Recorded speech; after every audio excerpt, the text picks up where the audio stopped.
नमस्कार. स्वादिष्ट रेसिपीजमध्ये आज आपण बनवणार आहोत लहानांपासून मोठ्यांपर्यंत सर्वांना आवडणाऱ्या आईस कँडी. कोणताही कृत्रिम रंग न वापरता आपण ह्या कँडी बनवणार आहोत. आपण फळांचा वापर करून अगदी नैसर्गिक पद्धतीने या कँडी बनवणार आहोत. चला तर मग रेसिपीला सुरुवात करूया. सर्वप्रथम आपण कलिंगडाची आईस कँडी बनवणार आहोत. त्यासाठी मी इथे एक मोठी वाटी कलिंगडाच्या फोडी करून घेतलेल्या आहेत. इथे मी पाव वाटी साखर घेतलेली आहे आणि अर्ध्या लिंबाचा रस घेतलेला आहे. आता आपण एका मिक्सरच्या भांड्यामध्ये कलिंगडाच्या फोडी, साखर आणि लिंबाचा रस घालायचा आहे. हे आपल्याला मिक्सरमध्ये बारीक वाटून घ्यायचं आहे. आता हा कलिंगडाचा रस मी एका गाळणीतून गाळून घेतलेला आहे.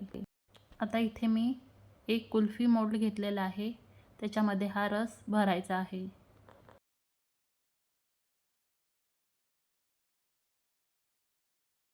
अशाच प्रकारे मी सगळ्या मोल्डमध्ये रस भरून घेणार आहे. आता आपण आवळ्याची आईस कँडी बनवणार आहोत. इथे मी एक आवळा बारीक तुकडे करून घेतलेला आहे. तो मिक्सरमध्ये घालून घ्यायचा आहे. आता याच्यामध्ये मी एक छोटासा आल्याचा तुकडा घालणार आहे. तुम्हाला जर आलं आवडत नसेल तर नाही घातलं तरीही चालेल. आता याच्यामध्ये आपल्याला थोडं पाणी घालायचं आहे आणि चवीनुसार साखर घालायची आहे. साखरेचं प्रमाण तुम्ही आवडीनुसार कमी जास्त करू शकता. आता याच्यामध्ये मी थोडंसं मीठ घालणार आहे. आपल्याला या आवळ्याच्या फोडी मिक्सरमधून बारीक वाटून घ्यायच्या आहेत. आणि आता इथे मी एक गाळणी घेतलेली आहे. त्याच्यामधून हा आवळ्याचा रस आपल्याला गाळून घ्यायचा आहे. आता हा आवळ्याचा रस आपण मोल्डमध्ये भरून घेऊया.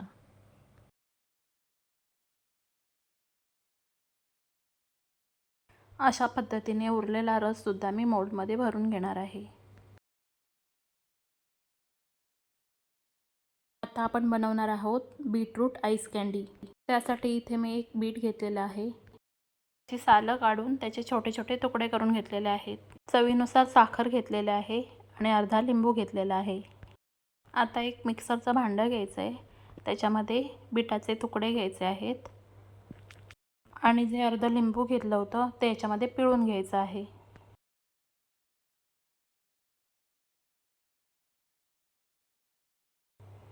आता याच्यामध्ये आपल्याला चवीनुसार साखर घालायची आहे. आता याच्यामध्ये थोडं पाणी घालायचं आहे आणि मिक्सरमधून बारीक वाटून घ्यायचं आहे.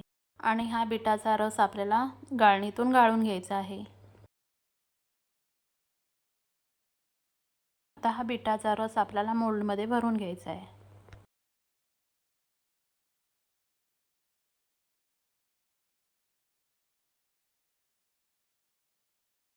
अशाच पद्धतीने मी सगळा रस मोल्डमध्ये भरून घेणार आहे.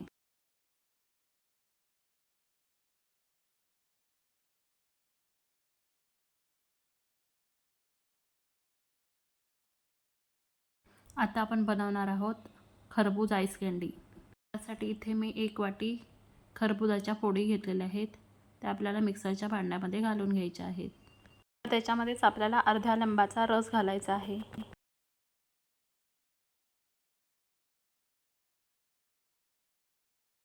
आणि चवीनुसार साखर घालून आपल्याला हे मिक्सरमधून बारीक वाटून घ्यायचं आहे.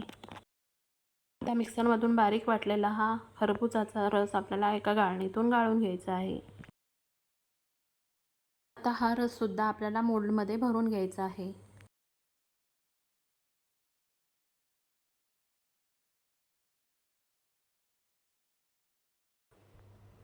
अशाच पद्धतीने मी सगळा रस मोल्डमध्ये भरून घेणार आहे.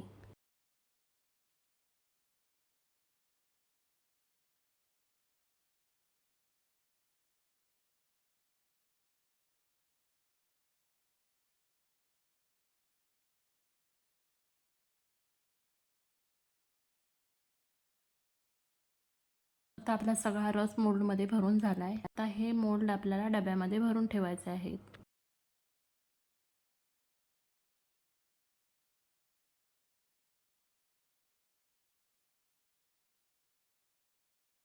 आणि आता हे आईस कँडीचे डबे आपल्याला पूर्ण रात्रभरासाठी फ्रीजमध्ये ठेवून द्यायचे आहे. आणि आता दुसऱ्या दिवशी दुपारी आपण हे आईस कँडीचे डबे उघडून बघत आहोत. हे आईस कँडीचे मोल्ड आपण बाहेर काढायचे आहेत आणि थोडा वेळ नळाखाली धरायचे आहेत. नाहीतर हे मोल्ड असेच थोडा वेळ बाहेर ठेवले तरीही चालतील.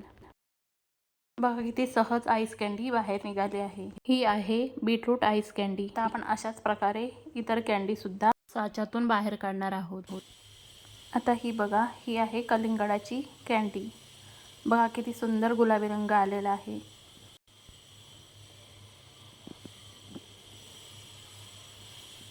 ही दिसतेही छान, तसेच चवीला सुद्धा ही एकदम छान लागते.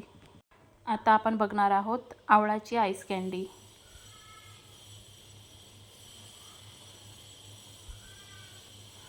बघा किती सुंदर पांढरा रंग आलेला आहे.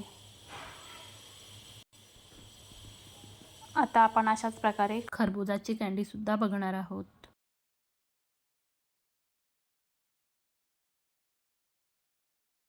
आता ही आहे खरबुजाची आईस कँडी.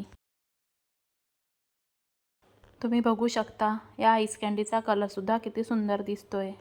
या कँडी बनवताना याच्यामध्ये साखरेचं प्रमाण थोडं जास्तच ठेवावं, कारण बर्फ झाल्यानंतर मग त्या कमी गोड लागतात. अशा प्रकारच्या फळांच्या आईस कँडी उन्हाळ्यामध्ये लहानांपासून मोठ्यांपर्यंत सर्वांनाच खायला खूप आवडतात. आणि ह्या अशाच प्रकारच्या कँडी जर घरीच मिळाल्या तर कोणाला आवडणार नाही. अतिशय सोप्या पद्धतीने या कँडी तयार होतात. उन्हाळ्यात ही आईस कँडी तुम्ही एकदा नक्की करून बघा, मुलांना नक्की आवडतील.